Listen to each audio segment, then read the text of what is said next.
On va filer maintenant à Bruxelles, retrouver Valérie Rouge pour aller dans les coulisses, s'immiscer dans les coulisses des institutions européennes. Et on va parler plus précisément, Valérie, bonjour, de l'influence des ONG, ces fameuses organisations non gouvernementales qui effectivement jouent un rôle très important et qui ont du poids à Bruxelles.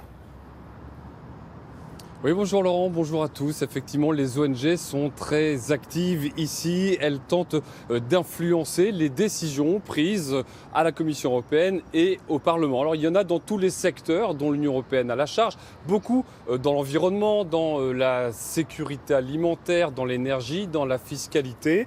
Et les ONG tentent de contrecarrer l'influence plus connue des lobbies industriels et commerciaux. Alors, la semaine dernière, il y a eu un exemple très flagrant de leur influence et de leur rôle lors du débat sur la pêche électrique. Avant Noël, c'est simple, la Commission européenne et la plupart des parlementaires étaient pour l'extension de la pêche électrique, très controversée. Vous savez, on la soupçonne de vider les océans. Et des ONG, des associations ont remué ciel et terre, et mer, je devrais dire. Ils ont fait une énorme communication avec des images chocs, avec des témoignages et des arguments qui, honnêtement, appellent à la prudence. Et paf, en 15 jours, ces ONG ont inversé la tendance. Elles ont retourné l'hémicycle qui a voté aux 2/3 contre la pêche électrique. C'est dire l'influence et le rôle que ces ONG ont eu en 2 semaines. Précision avec ce reportage réalisé avec Hervé Verloès. Des danseurs qui miment l'agonie des poissons électrocutés à l'intérieur même du Parlement européen. Une action chic et choc d'une association pour sensibiliser les députés pendant un débat sur la pêche électrique. Là, c'est Oxfam qui dénonce l'inaction de Bruxelles contre les paradis fiscaux à quelques mètres des institutions. Et quand les ONG se regroupent contre l'accord commercial entre l'Europe et le Canada, elles peuvent se montrer très actives dans les rues de Bruxelles, car ce sont des lobbies comme les autres.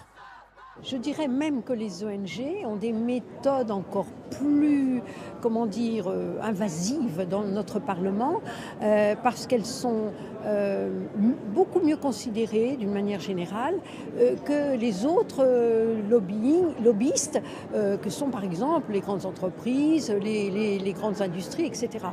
Et ce qui fait que la pression que l'on peut avoir de la part des ONG est souvent beaucoup plus importante que celle qui vient de la part d'autres types de lobbyistes.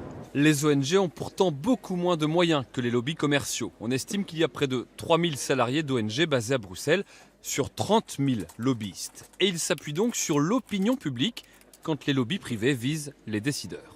Nous, les actions qu'on fait, des actions dans la rue ou des manifestations ou ce genre de choses, des remises de pétitions par exemple, et en fait ça nous permet d'avoir un peu plus d'attention des médias surtout.